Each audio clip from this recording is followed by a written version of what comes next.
guys, maayong gabi inyong tanan. So, karon is nakay siya ninyo kanang ganina ba ang lakaw mi.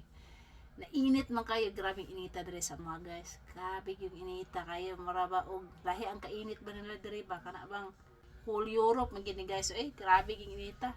Bisag kuan ra 30 degrees so siya kainit, grabe. Dulot gyud sa panit ba. Sus na ang kainit na ang hangin ba na di po siya bugnaw, init na dry ba na, di masabtan basta.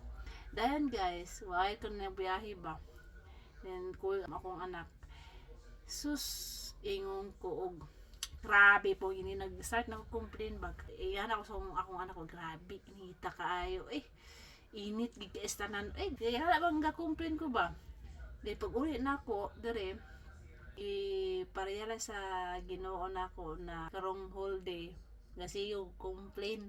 Yan itong mga batasan ba, mutugan matag sa dili tinuod ginitsyo ginato na as tao gidre sa kalibutan ba. Natay pagkaon, magbiyaw-yaw ta kung kisa mahugas, mag-away pa.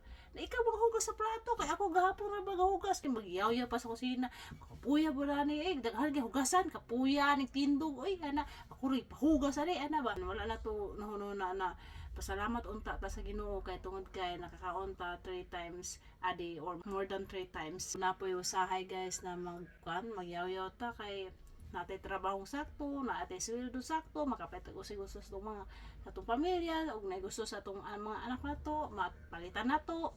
Nay ubang mga tawo naningkamot para makita og trabaho, nakita na isa kong trabaho, magayaw-yaw pa ta. Ano ka, stress kaayo, nagikuit tayo sa akong pamilya, grabe gining trabahoan ni. May pag wala yung trabaho, subang stress, lagi kwarta, pero stress, ana ba? Complain hapon guys.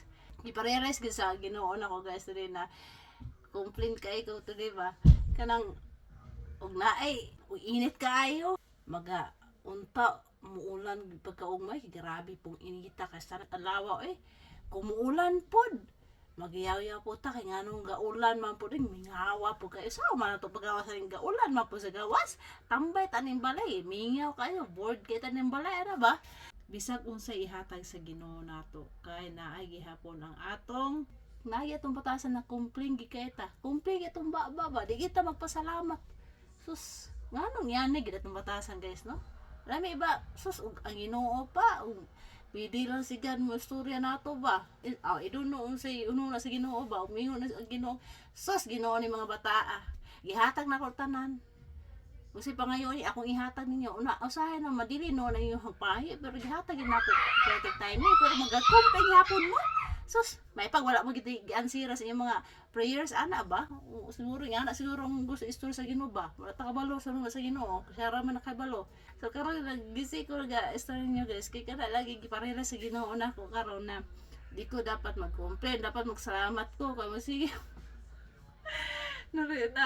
Obserbahan ako karon pag diri sa kwarto na hala nagsige man ko complain ng alawa day no naiinit kay sana grabe inita kas tanan ga papagado grabe inita dapat gyud magpasalamat sa Ginoo para malipay ato ang Amahan sa langit ba no bisag init kay tanan ay miingon ta na positive ba na papagad thank you sa adlaw bisag mainit man pero okay ra hapon kay nindot man ang adlaw ana ba no kung yan na lang tong mindset no kung yan na lang ako mindset kung yan na ako ikaw tantanan pero guys bisag nature nato ang pagsig company dapat mag-change ang atong batasan ba na ay kausaban sa atong batasan kay maot po ng atong sinan tag-company everyday so ikaw Geraldine isulod na i-apply gid nimo kay murag utro pug ka igo pug ko so parehara ta guys ay sig complete pero dapat gyud magpasalamat ta sa Ginoo sa taas kay